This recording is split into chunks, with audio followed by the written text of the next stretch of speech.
What's happening, guys? Welcome back. Now, here's the deal. May 20th. Check your clocks. Check your calendars. That could be a matter of hours away. Live and free, 6 o'clock Eastern.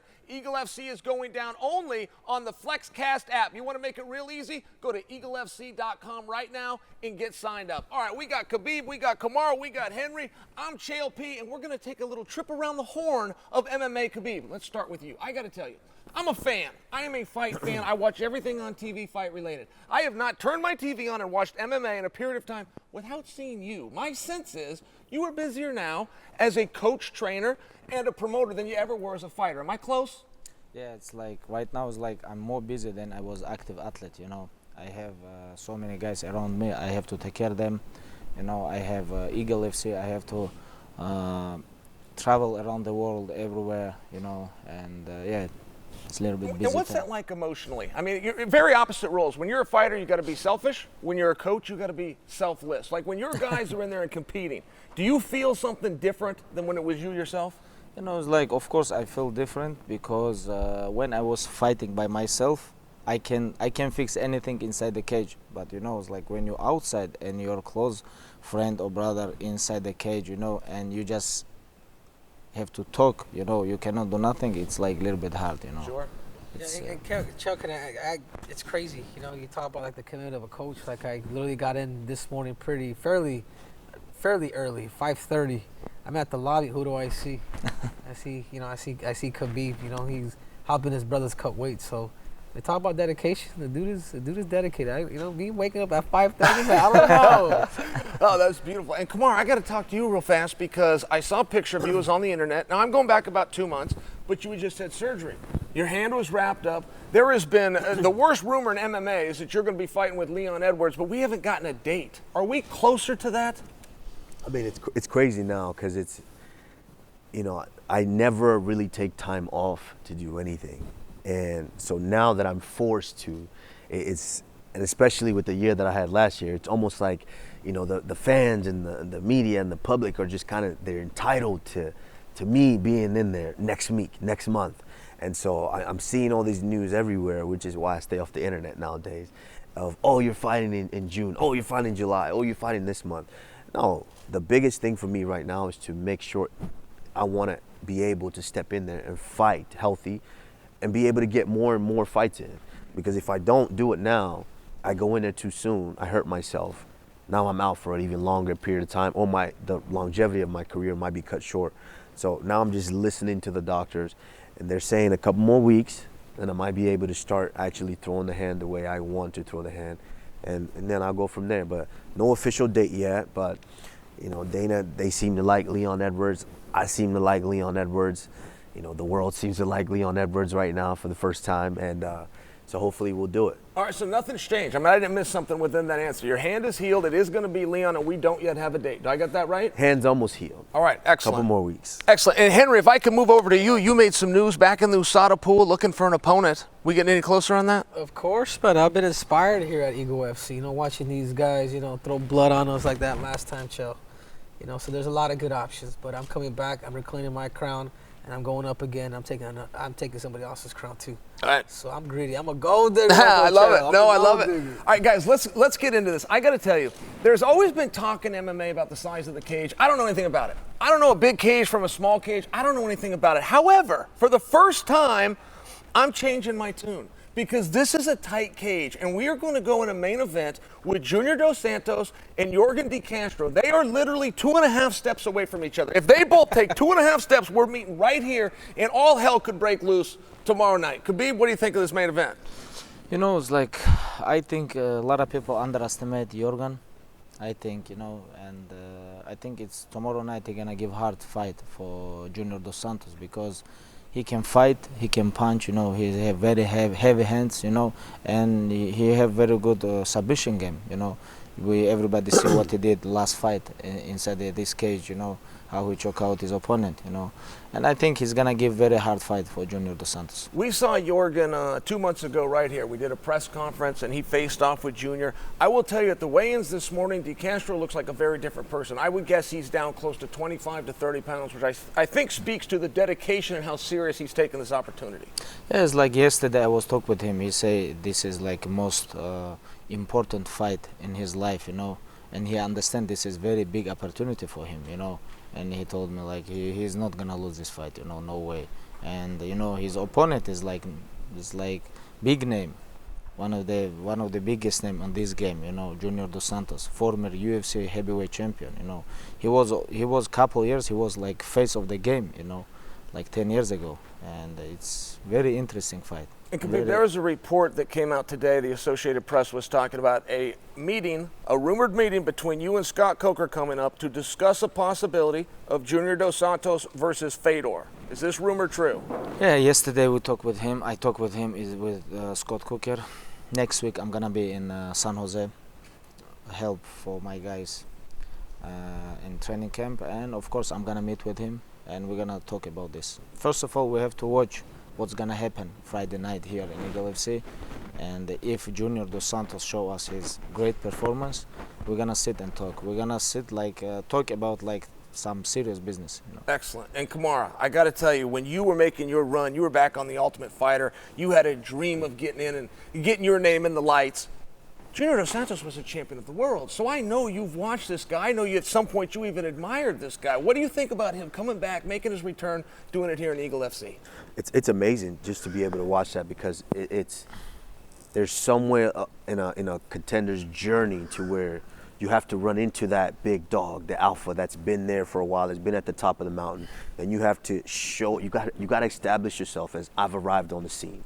You have to be able to step in there and knock off that big dog, and that's what Yorgan is attempting to do, because now we look at, you know, towards the end of JDS's career, you know, with the UFC, it almost kind of seemed like he didn't necessarily want to be there anymore. You know, he took a couple of losses that, you know, people might underestimate him now or think that, okay, he might not be that guy. But from what we've seen lately from him, he's reinvigorated, he's rejuvenated, he wants to be in here, he's excited about competing again. So I think Yorgan, that's a tall glass of water for anybody to drink, being able to step in there with JDS, because he looks refocused, and if he's anything like the JDS that we're used to seeing, I think he's got a second life on his career. And Henry, let's talk about Kamaru's point. You're a coach, now you're a trainer. If you're working with JDS and you understand he's got 4 losses, this isn't a physical battle, this is a mental battle. How are you going to advise him coming to this match with Yorgan? Oh, I think the biggest thing is experience. I think the time that he's put in the octagon. Obviously, Junior dos Santos has put in, I mean, he's got hours and hours like in the octagon, which is crazy. And I think he needs to use a lot of that. You know, he's going up against, but to me, like, there's so many storylines to this, because what about, you know, De Castro? He ends up winning. You know, to me, I told him today during fight meetings, like, this is the Rocky Balboa. He comes out, he beats him, like, it puts him in a really good category to eventually fight for the Eagle FC belt. But not just that, Junior dos Santos wins. I mean, you're talking about cross promotion. You're talking about Eagle FC cross promoting with Bellator. To me, that's the most exciting part, because I think it's a new trend. It's a new trend that could potentially happen where MMA could just officially become just one. And see, I'm glad that you brought that up, because I asked Khabib about it. We set that down and walked away. That is a big deal. If Khabib is going to get together with Scott Coker and they're going to try to fight, I mean, is it going to be in Bellator? Is it going to be in Eagle? We got a lot of questions here. What do you think about this, Kamaru? What should they do? I love it. I love it, because it's something to be said about being #1 across the board. Knowing that you are the fastest human on the planet across the board, that's undisputed. There's something to be said about that. And so to have one champion, one guy across the board that is the man at the top of the mountain, I mean, there's something to be said about that. I'm excited. I can't wait for Bellator, Eagle, UFC, you know, AKO, it doesn't matter. Sure. I can't wait for this promotion. Well, it doesn't have to stop with Fedor and De Castro, by the way. I mean, if you're over there talking to them, let's see what Benson Henderson's up to. Let's see what McKee's up to. I mean, right, let's get a few guys on the table, I would imagine.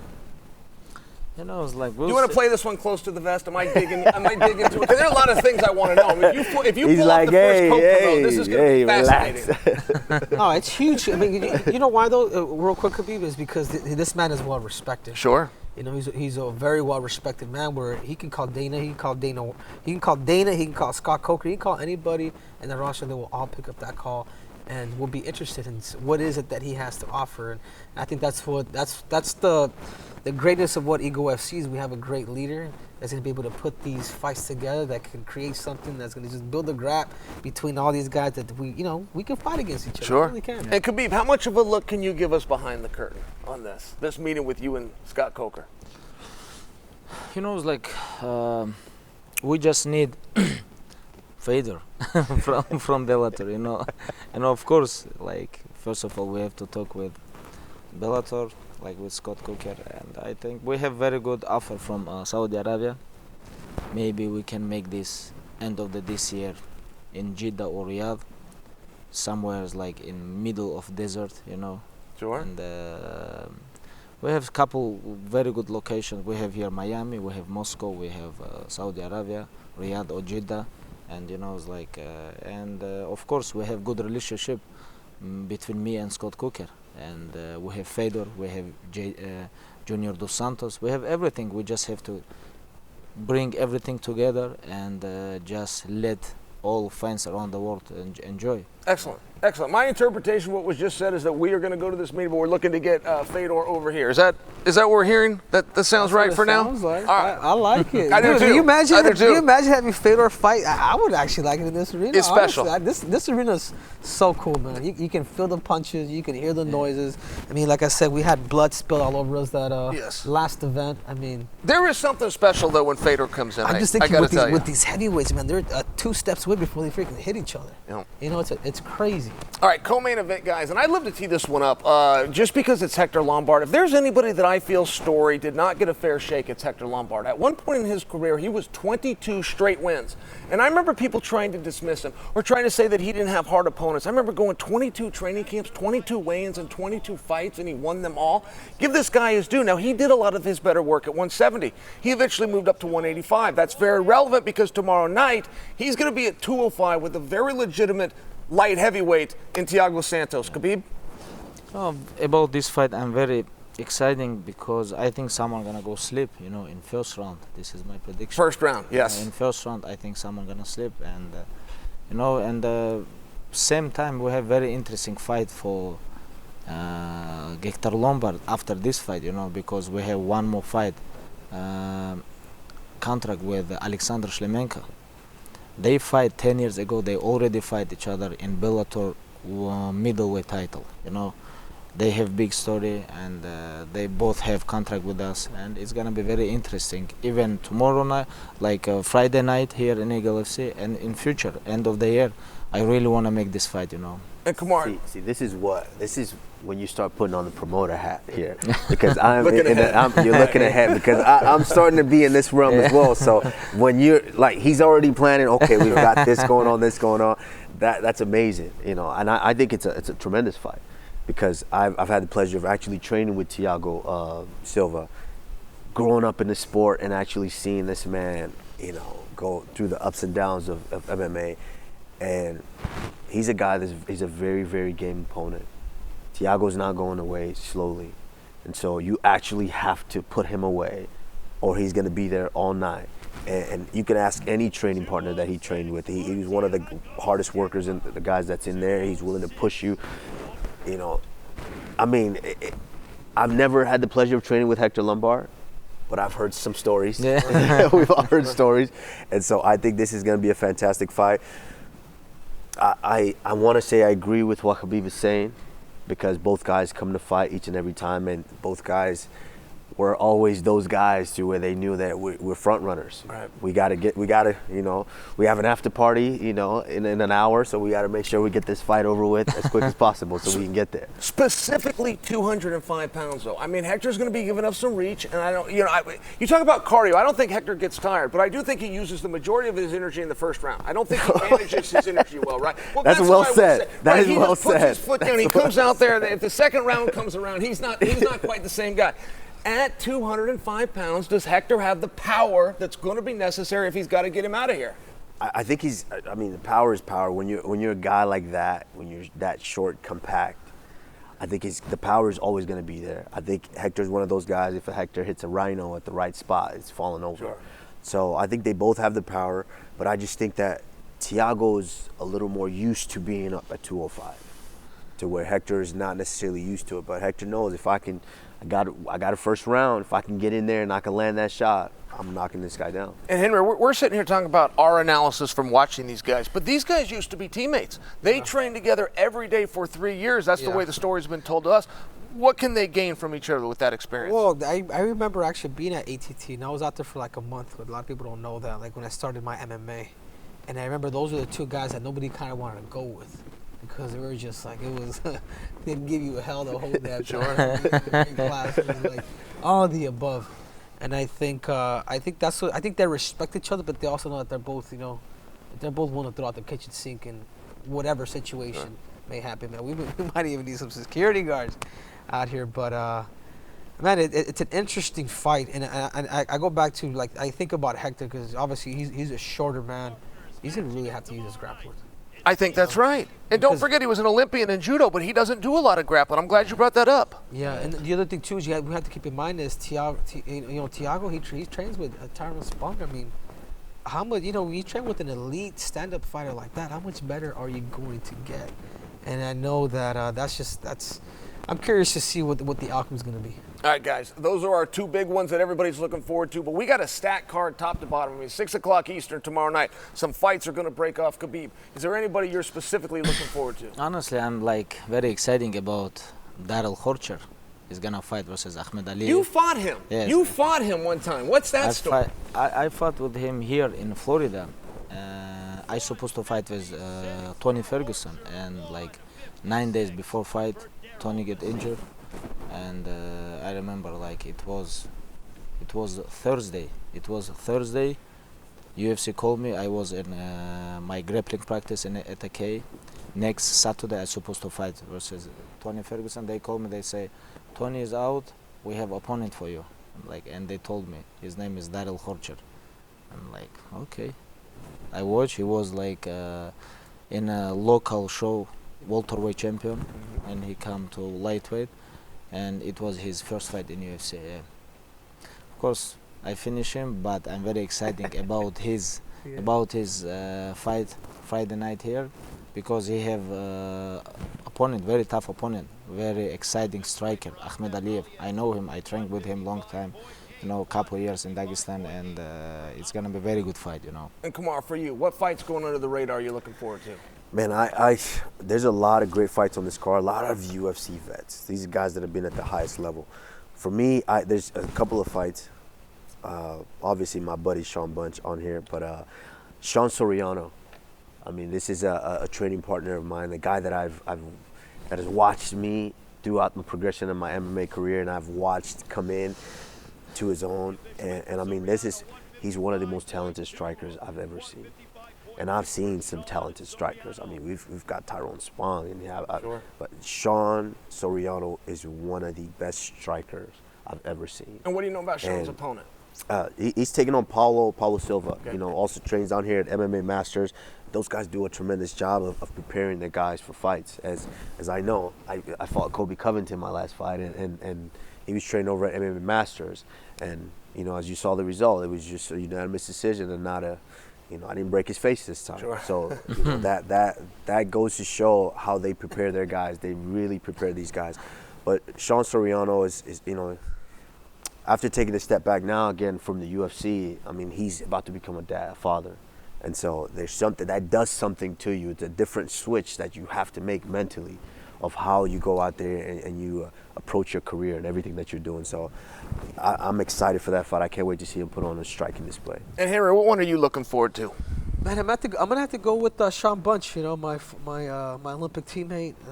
The guy that I spent probably the most time in my elite career wrestling. Olympic alternate, NCAA finalist. Sean Bunch is kind of like the guy. He's actually one of the most decorated wrestlers, like in mixed martial arts, like now, like today, and he's only getting better. Obviously, we saw him fight here the last Eagle FC, and he continues to keep showing improvement. And I think if Sean Bunch can continue to keep getting better with the striking, with the wrestling that he has, I think he can beat anybody in the world. All right, so you were a teammate with Sean Bunch. You're a fellow wrestler. You were a teammate with Sean Bunch. Let me be critical of Sean because he is one of the best athletes in MMA. I will go that far. His record has surprised me, and his ups and downs have surprised me. What am I missing? Because when I look at Sean, I go, okay, that's the guy you don't want to deal with. But he's had trouble putting everything together from time to time. Only one thing is here, like age. He's 39 years old, you know. 39? Yeah. Wow. Today I asked him, how old are you, Sean? Because you look like 24, you know. Yeah. He's like, I'm 39. I said, no way. He says, I'm 39 years old. Yeah, he would be, wouldn't he? Because when he was an alternate for the Olympic team, that was 2012. God, time flies. No, 2008. 2012. 2008. Oh, and 12, because I was thinking we lost to Coleman. Olympic alternate. Yeah. Okay. He lost to Mike Zadek. Okay. And then Coleman Scott. Honestly, on 12, he didn't lose. No, it was bullshit decision. It was very bad decision. I was just check this. Let's watch it, man. I'm curious to see it blows my mind that even though he's 30, none of us knew he was 39. He still moves like a 22, 24 year old, which is so he's a superb athlete. I think it's just kind of been a foundation of his career because some guys just jump into MMA and they just have to run with it. To where some guys strategically start from learning the basics, whether it's kickboxing, whether it's the things that we didn't know as wrestlers. And so I think just maybe a little bit ups and downs in that realm has kind of hindered it a little bit. But you see Sean, every time he steps in here, there's not a person that I can say Sean can't stay in there with when it comes to competing. So I think it's maybe clean up a little bit of though and just focusing a little bit more. But I mean, Sean is a tremendous athlete. For 39 years old, I don't know many 39 that could say that better athlete than Sean Bunch. And I'd love to give a shout out to the fans for Ronnie Marks. Now, in full disclosure, he's a teammate of mine, but I've never seen a guy with worse luck. Ronnie Marks went overseas. We're all training in Portland. He goes overseas to Brazil to do a fight. He comes home, there was no fight. The fight got canceled. I was at a Bellator 3 years ago in Hawaii. He's in the back. He's going to be the main event with Josh Barnett. They come out, they cancel the fight. It never happened. The last Eagle FC, Ronnie Marks was on, and just before bell time, that fight got canceled. So, I mean, I got to tell you, if bad luck follows anybody, it's this guy, but he's as strong as they come. He's a black belt in jiu-jitsu, trained by Andre Petitneris. Ronnie Marks is something special, and I want to be on record. I'm looking forward to that one. Yeah, of course, man. There's so many great cards, Uncle Chael, that it's great.